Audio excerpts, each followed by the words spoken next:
Well, thank you for having me. Like what Gracia said, my name is Aiden, yeah, and I teach in a university here in Taiwan. So basically, in this 10-minute presentation, I'll be sharing with you some of the class projects that I did for my language and culture class, touching on really some of them are very sensitive topics or issues that are currently happening in the country in Taiwan, and I believe these things are happening in other countries too. Um, so for this course, language and culture, we looked at the relationship between language and culture and how one affects the other. Um, I guess many of you know that language and culture, they're very much intertwined like chicken and egg. One cannot exist without the other.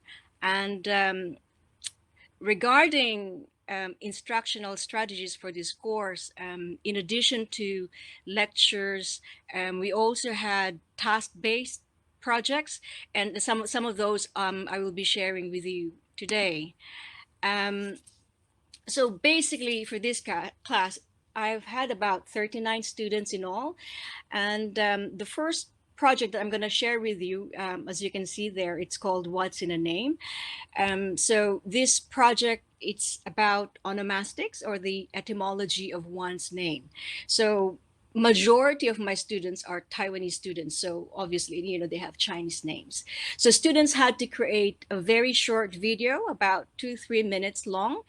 And this video shows what their Chinese characters of their names mean and whether or not, they reflect their personality and character.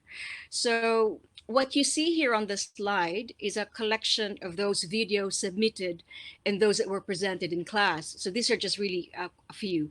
You can click on the link, or so when you click the link, it will lead you to the Padlet page that I have, where it's sort of like an archive of all the materials that my students did for this project. And I think many of you are, I think some of you can do this, especially at the beginning of your semester, when they introduce themselves. So this is quite an interesting project. Um, the next one, this is still the same course, but this is about the World Englishes project that my students had to do, an online search about Taiwanese English and the linguistic features of Taiwanese English. I'm not sure if you know that Taiwanese English is not really a recognized variety of English like Philippine English or Japanese English or Singaporean English. And the reason for that is Taiwanese English does not have any consistency in terms of the way people speak it.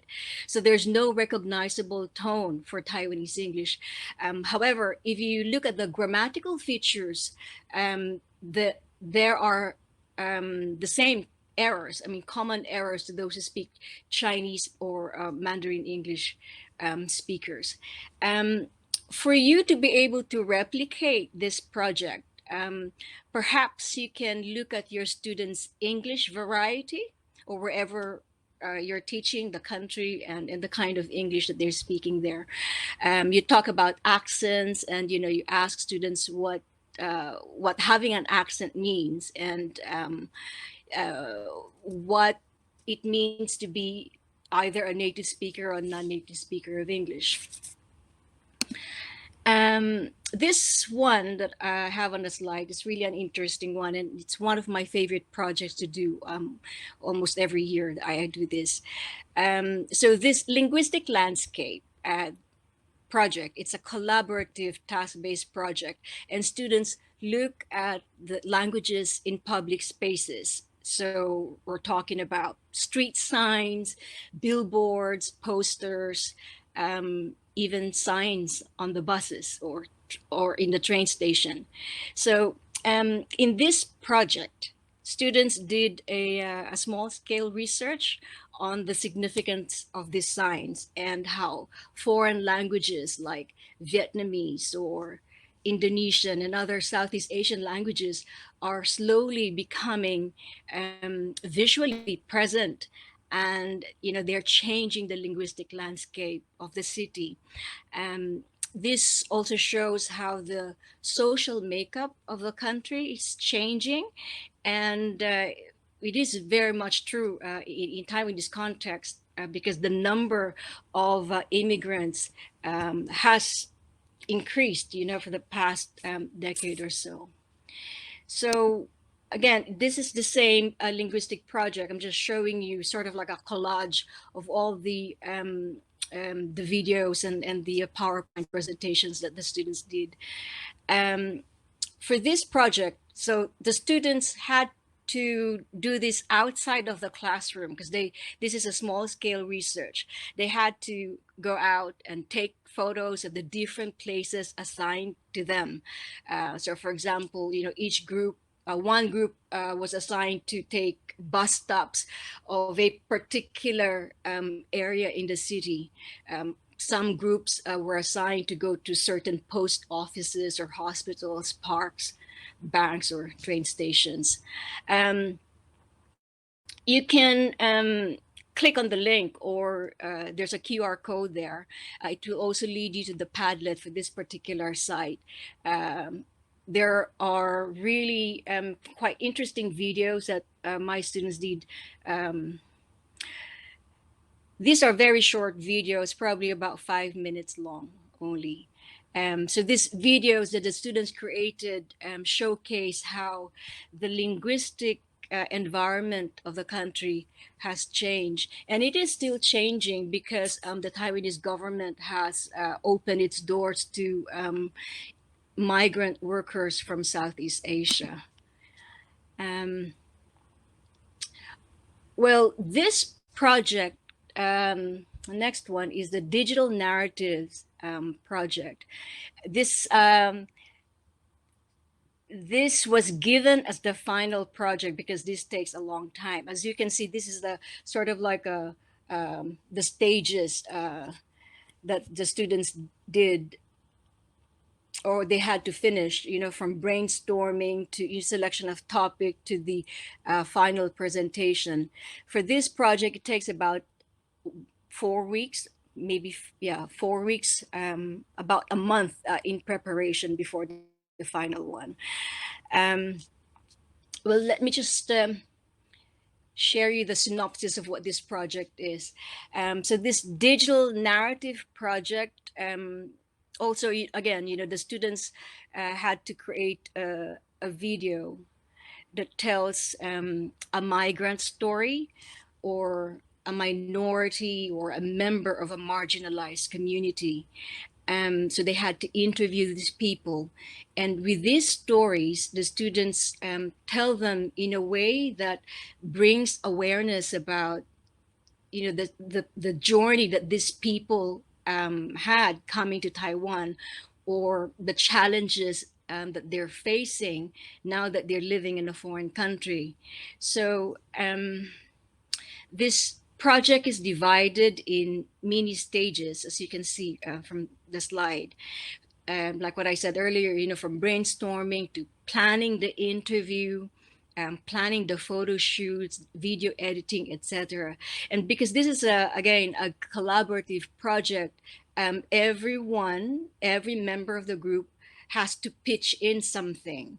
There's no free rider because they have to write down exactly what they're doing, and the kind of sharing or input, or the kind of contribution that they did for this project.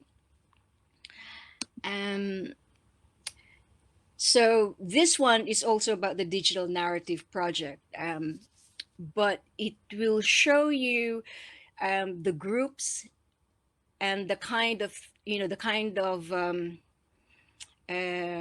tasks that they have completed and when they completed it. So this is just for my sake, really, how I organized everything.